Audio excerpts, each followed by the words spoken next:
Hello all. So far we have seen some basic concepts of natural language processing. So we have understood that natural language processing is all about making the computer understand and analyze and process the human language. When we talk about how computer analyzes and understands that, we also have looked into some basic concepts of the ambiguities, that is and syntactic and semantic ambiguity. So today in this session we would like to discuss about some NLP task which will actually helps computer to analyze the syntax of the human structure, human language. So when we talk about the computer understanding the human language, it actually interprets the way it interprets the human language is actually understood using the NLP task. So today in this session we would be discussing about some of the natural language processing task. So when I talk about natural language processing task, they are broadly classified into two categories. The first category is analysis task and the second category is generation task. So depending upon the examples or depending upon the applications that we deal with, these are the broad classifications of the NLP task. So when we look into the first task, that is analysis task, they are further divided into semantic and syntactic. The way or the structure of the human language is actually described to the computer for analysis based on these two concepts which are called as semantic and syntactic parsing. So when I talk about semantic parsing, these are few NLP tasks. Out of them, one important concept is called name entity recognition, similarity relatedness calculation, text classification, topic modeling, sentimental analysis. All these few concepts come under, all these few tasks come under semantic analysis. When I talk about syntactic parsing, POS tagging, chunking, dependency parsing, we will look into each of them today in the class. So apart from these analysis tasks, we also have the second category of NLP tasks which are called as generation tasks. Text generation, like chatbot or a tesseract completely works on text generation. Okay, so when I talk about generation tasks, they are broadly further classified into three different groups again. One is question answering. All the applications where chatbots are use this particular generation task which is called as question answering. And then text generation, new document preparation or text generation based on some video or audio text comes under this category of language generation. New words prediction, and apart from that, another important generation task is machine translation. I give one language and I want to generate new language out of that particular given input. So that is a generation task. Okay, so these are few tasks which NLP does, which are broadly classified into these categories. So let us look into each one of them in detail today in the session. So first, when I talk about text classification, okay, so text classification is basically the process of classifying the text into some tokens. So when I talk about some tokens, either the tokens can be words or sentences. If I take a paragraph, I can divide the paragraph into sentences, or if I take a sentence, I can divide that particular sentence into words such that my computer will be able to understand how does it process, understand and analyze that particular sentence or paragraph. So this concept or this task of making the computer understand the human language is called as text classification, which is the first and foremost basic step in natural language processing. Okay, so this is the most simplest task of all the NLP tasks. For example, when we talk about text classification, I would like to tell you about email spam filtering and application of NLP. So when I get a mail, the sender doesn't send the mail to your inbox or outbox. Once the person sends the mail, it is an NLP task which decides whether the mail should be moved to inbox or to spam. Okay, so email classification is one of the application of text classification, whether email is moved to spam or not spam. Okay, next important task of NLP is parts of speech tagging. Not just about English, when I consider any language, every language has its own grammar. The grammar depicts the way the language is being processed, or the way the language is spoken, or the way the language is understood.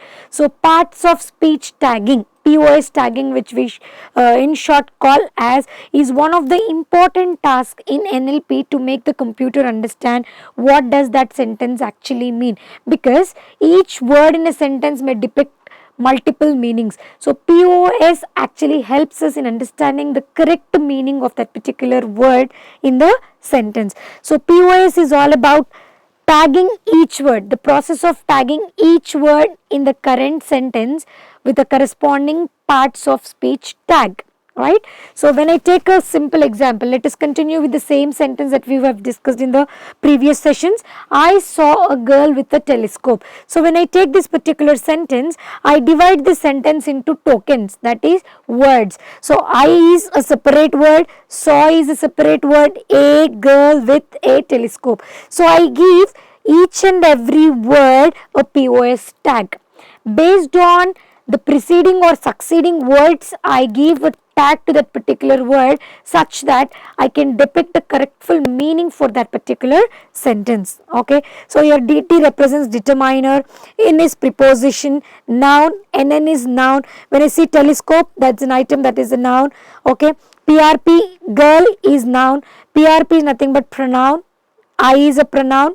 Okay, and then VBD is verb past tense. Saw is a past tense verb, it's a verb. Okay, so each and every token in a given sentence is tagged with the parts of speech such that we will be able to depict the meaning of that particular sentence through words or tokens.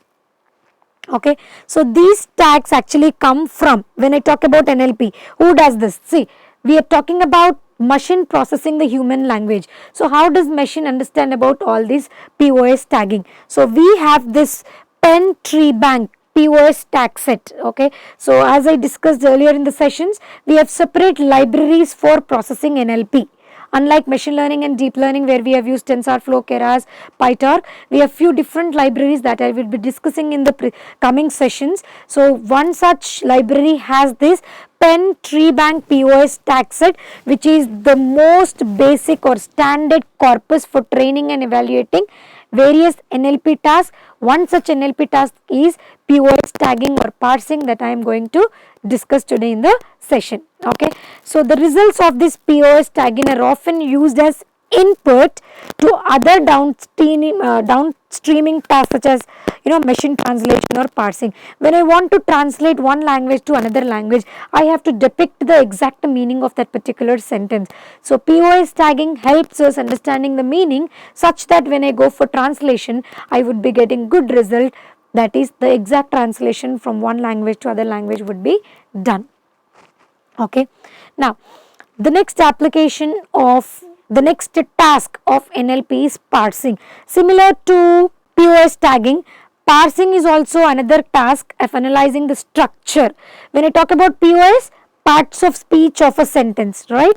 So when I talk about parsing is actually used for analyzing the structure of the sentence. So when I talk about NLP, please understand that structure and meaning of the sentence both are very important. So meaning we'll understand by using POS tagging, structure will be understanding by using this method of NLP task, which is called as parsing. So when I talk about parsing is again classified into two types.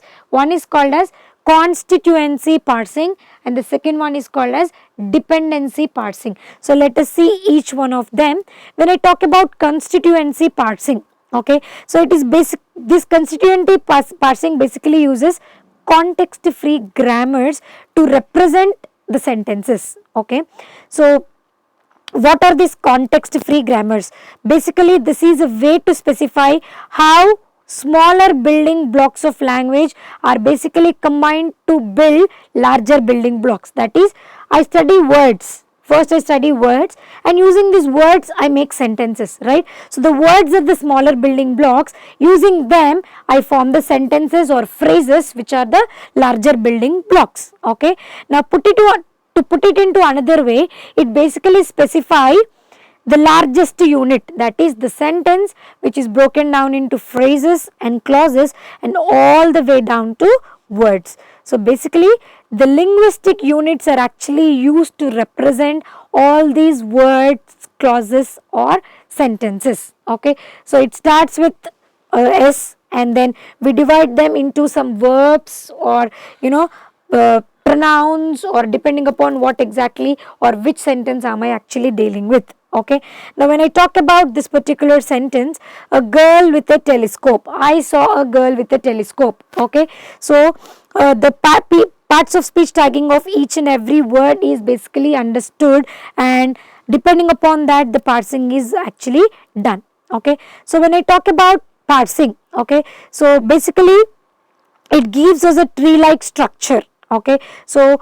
I take two words, let's take two words, a and girl. Okay, a is a determinant and n is girl is a noun, right? So we can convert these two POS, that is DT and NN, into single thing which is called as NP or noun phrase. Okay, so I am basically taking each and every word, giving the POS tagging and parsing them into a single phrase which is called as NP. Okay, so this process basically forms a tree like diagram to understand what exactly that sentence mean, that is the structure of that particular sentence. Okay, now as you can see, I have taken a full sentence. Now I saw a girl with a telescope. So for each and every word I get the related POS tagging and I form the next step, that is a tree, as we have seen a girl and that is again given to VP verb phrase, and that is given to the final thing which is called as S. Okay, so using this particular sentence,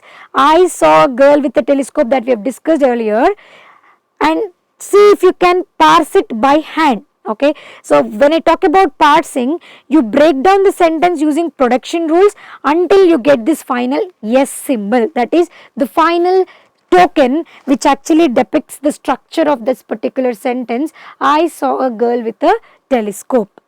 Okay, so this is second type of parsing which is called as dependency parsing. Okay, here as you can see arrow marks. Dependency parsing basically uses dependency grammars to describe the structure, in what way one word is related to other is actually considered here, and that is the reason it is called as dependency parsing. For example, the result of the dependency parsing of the same sentence, I saw a girl with a statement, is given below. As you can see, I am taking the determinants, I am taking into consideration the arrow marks such that the dependency of each and every word is depicted. Okay, so they are basically directional and they are labeled. Okay, so the relation specifies which word depends on which word and what is the relation between each and every word. Okay, so such kind of trees or parsing is called as dependency parsing. Okay, the next important NLP task is text generation. Okay, so when we have talked about two important components of natural language processing, we have seen NLU and NLG, natural language understanding and natural language generation, right? So this text generation comes under NLG task, and this is a process of generating natural language text from something else. So when I talk about, I give a big document, I generate a summary of that document, right? I am generating data, so that is a text generation task. Okay, grammatical error correction, I give a document with so many errors, you are supposed to generate new document without errors. Okay, so this is also a text generation task. Okay, so basically there are three different classes under this. One is called as text to text generation. I give a text, generate another text, that is document summarization, spelling correction, all this comes under text to text generation task. Okay, the next subcategory under this is data to text. Okay, so I take some data, that is I give a publisher my audio and I want them to convert this particular audio data into text.